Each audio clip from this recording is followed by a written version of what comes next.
글쎄, 그래서 저도 아까 깜짝 놀라서 네. 찾아봤어요. 그랬더니 이 국회의장이 되면 이제 현역 의원일 때, 현역 의원 같은 경우는 보좌관, 4급 상당 보좌관, 네. 비서관, 그러니까 4급 둘, 5급 둘, 6급 하나, 7급 하나, 9급 하나, 뭐 인턴 2명, 네. 뭐 이렇게 해서 9명까지 두지 않습니까? 근데 예. 의장이 되면 여기 외에 플러스 예. 국회의장 가니까 차관급이 1명, 네. 그 이제 보통 비서실장이라고 그러죠. 네. 그다음에 1급 상당에 2명의 수석, 예. 2급 상당, 3급 상당 돼서 한 11명이 돼요. 상당히 많네요. 아, 의장이 네. 3부 요인인데, 근데 예.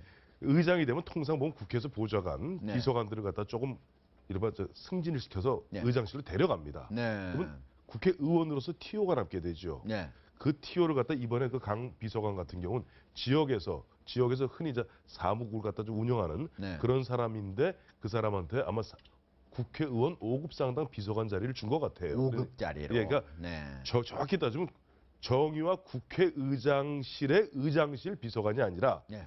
국회의원 정의와 국회의원의 비서관인 거예요. 어허. 같은 얘기지만 조금 다릅니다. 어허. 그러니까 국회 정의와 의장이 되시면서 그 이제 조금 티오가 남으니까 예. 지역에서 일하던 쭉 조력해왔던 참모 중에 한 사람을 갖다가 5급 상당 비서관을 준 것 같은데 네. 문제는 이제 이 아들이 어제 새벽이죠. 어제 네. 새벽에 그 뭐 청와대 그것도 보면 직통으로 청와대 그 교환실로 전화 걸어서 청와대를 폭파하겠다. 또 얼마 전에는 보니까 뭐 대통령 삼성동 사저를 갖다가 폭파하겠다. 네. 또 김기춘 비서실장의 뭐 관전해진 사저를 폭파하겠다. 아마 동일인으로 짐작되고 있는데 네. 이 얘기한 사람이 그 강모 네. 뭐 이제 전 비서관이 되겠죠. 전 비서관의 아들인데 제가 봤을 때 아직 뭐 정확한 내용을 모르겠습니다만은 아마 조금 정신이 이상한 것이 아닌가. 아니 멀쩡한 정신이면 자기 아버지가 어쨌든 정의와 국회의장을 모시고 있는 그런 상태에서 정의와 의장 같으면은 새누리당의 중진 물론 뭐 국회의장 부소속입니다만은 그게 보면 뭐 전화 그 청와대 거도 굳이 찾아갖고 새벽에 전화 걸어서 청와대 폭파하겠다고 그래서 어제 새벽 같은 경우는 군경이 비상이 걸리지 않았습니까? 예. 이게 이렇게 흔히 얘기해서 제정신 있는 사람이 못할 일이라면 조금 아버지가 가서 좀 설득을 한다 그러니까 예. 와서 정신 검사를 받아봐야 되겠지만 조금 정신이 이상한 것이 아닌가 하는 짐작이 드네요. 마치 하고 날 입장은 아닙니다만은.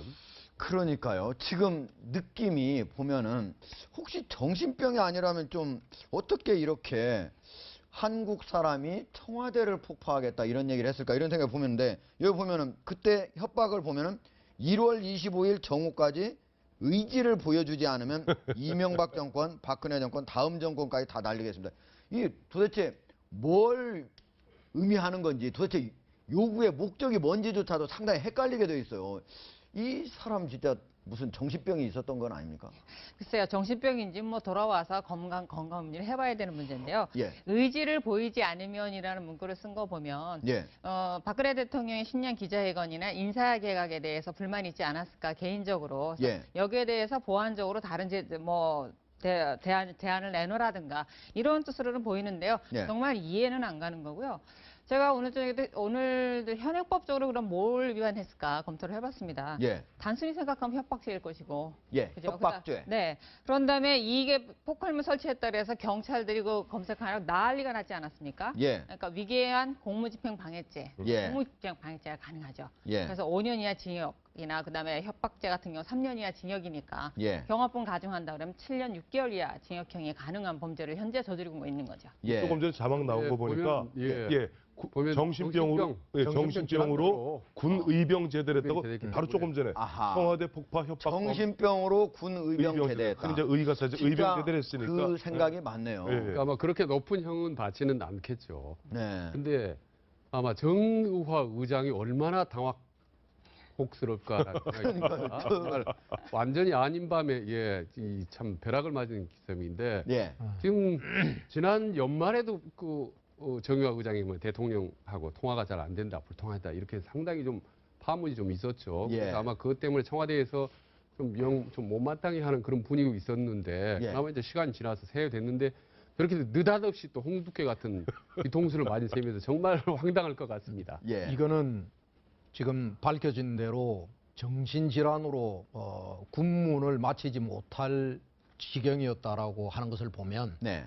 얘는 그냥 정신질환자의 해퍼닝이다. 예. 이렇게 정리를 하는 게 맞을 것 같습니다. 이 예. 근데 부분을 두고 정신질환자라고 하면 일단 그 아버지가 뭐 데리러 프랑스로 떠났다고 했는데 네. 그럼 이런 자녀를 프랑스에 혼자 출국시킬 만큼 그렇지 않습니까? 그러니까 실제로 병적으로 그렇게 진단을 받았을지 모르지만 현재는 치료가 돼서 혼자 자유롭게 신체 활동을 할 수 있는 지경일 수도 있습니다. 네. 그런데 지금 어쨌든 이게 프랑스에서까지 협박이 오다 보니까 많은 사람들이 혹시 국제 테러범 아니냐. 그리고 또 혹시 뭐 IS하고는 연관성이 없냐 이랬는데 이제 너무 황당하게 됐어요. 요즘에 뭐 황당한 일이 이것 말고도 어디 한둘입니까? 그러다 보니까 아주 비상식적이고 이해할 수 없는 일이 지금 일어나고 있는데 예. 이 일은 제가 보건대 그 방식이라든지 그 다음에 이미 대상자가 이 질환이 밝혀진 이런 것들로 봤을 때는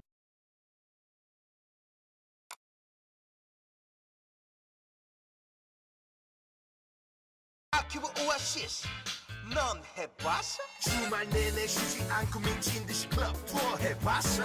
밤새 악물고 게임만 해 해봤어? 눈이 건조해 눈이 불편해서 마음껏 못했던 일을 이제 망설이지 마 언제 어디서나 편안하게 아큐브 오아시스 oh yeah. 2주 착용 아큐브 오아시스 가장 첫 번째 왜 최준 소장님 예. 그 왜 새정치민주연합 의원들 왜 서로 빼고 있습니까? 우선 이완구 원내대표가 상당히 친화력이 뛰어난 사람입니다. 네. 그래서 원내대표 하는 동안에 이어야 두루두루 할 것 없이 아주 인간적인 관계를 형성했기 때문에 예. 아마 쉽게 문제점이 없는 것이 아니라 인간적인 관계가 좋아서 지금 안 하고 있다. 예, 우선 그 부분이 그리고 워낙 정치적으로 소통 많이 활발히 했고 예. 그다음에 이제 두 번째 하나만 더 말씀드리면 이완구 원내대표 같은 정치가형 총리가 되면 네. 여야 입장에서 상당히 편합니다. 사실 아하. 관료형보다는 예. 어떤 채널이라든지 대화하기 소통 창구 활발하게 되죠. 그런 점에서 야당도 그러니까 이완구 총리가 되길 바라는 거군요. 그렇죠. 대신 여러 가지로 편하죠. 관료형보다는 훨씬 여러 가지로 편한 저는 장점들이 조금 많죠. 다른 각도에서 예, 보니까 예. 어제 저 이번에 이완구 총리 내정자가 굉장히 준비를 많이 했더라고요. 네. 그 본인의 병역 문제에 대해서 보면 일부 기사가 뭐 폐질환으로 중간에 뭐 조기 전역한 듯이 즉 의병 제대한 듯이 보도가 나갔잖아요. 예. 아니다. 내가 발이 문제가 있어서 내가 사실은 방위로 갔죠. 맨날 방위죠. 표현하면은 보충력. 방위로 가서 만기 전역했다. 네. 만기 제대했다. 뭐 아들 문제는 아니 아들이 저 미국 가서 하다가 여기 무릎이 십자인대가 나가서 이리 수술돼서 있다. 바로 그 엑스레이 사진까지 저는 바로 가장 나왔어요. 기절한 게 그 엑스레이 사진도 엑스레이 사진이면 40년 전에 본인 그 엑스레이 사진 갖고 나왔잖아요. 그걸 보는 순간 야당 의원이 그 검증 들어갔다 바보 된다고 생각하지 않겠어요? 아 혹시 청와대에서 미리 이완구 총리 후보자한테는 미리 한 달 전부터 알려준 거 아닙니까? 아예 알려줬다고 봐야죠. 왜냐하면 이미 작년 가을부터 2PM이라는 얘기 네. 이완구 예. 2PM 프라임 프라임 미니스터 2PM이라는 얘기 많이 나왔고 네. 저는 우리가 이랬어요. 지난 12월 7일이죠. 박근혜 대통령 청와대에서 그 당시에 63명인가요? 그 당 지도부하고 예결위원들 모아놓고 그저 밥 한번 내지 않았습니까? 네. 그때 이완구 당시 원내대표가 그동안 정신적으로 고생 많이 하시는 대통령 가깝게 격려의 박수를 보내드립시다. 라고 했을 때 언론에서 이분이 왜 이런 표현을 쓰셨을까? 네. 저는 그때 이미 통보된 거 아니에요? 제가 좀 예. 그 우선 저도 국회의원을 지내봤으니까요. 이제 좀 이 문화에 대해서는 조금 이해도를 갖고 있는데 우선은 같은 국회의원을 하던 동료라고 하는 인지상정이 좀 작용하는 측면이 있습니다. 국회의원도 사람이다 좀 보니까 제 식구 감싸기가 있다. 제 식구 감사라기보다도 네. 막 그것은 제가 인지상정이라고 예, 그렇게 인지상정. 표현을 네. 제가 알겠습니다. 드리고 싶고요. 예. 그다음에 두 번째는 뭐냐면 이완구 총리 같은 경우에는 상대적으로 굉장히 하자가 없는 아마 총리로 지금 현재 알려져 있습니다. 예. 야당이 청문회 왔을 때는 이제 야당이 결국 뭐냐면은 공격을 해서 야당으로서의 그 나를 좀 세우는 측면들을 국민에게 보여줘야 되는데 예. 상대적으로 봐서 좀 철옹성 같아 보일 경우에는 예. 괜히 들어갔다가 결국 얻을 게 없지 않느냐 뭐 이런 예. 측면도 좀 있을 수가 있고요. 네. 그러나 어찌되었든 이런 부분에 우리가 꼭 좀 드리고 싶은 말씀은 성공 후사. 예.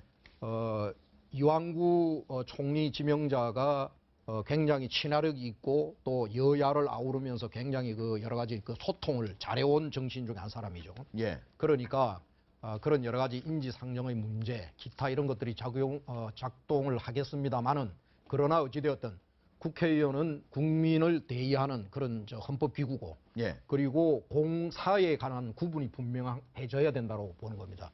그래서 국회라고 하는 것은 정부가 지명하는 내각에 관련되어서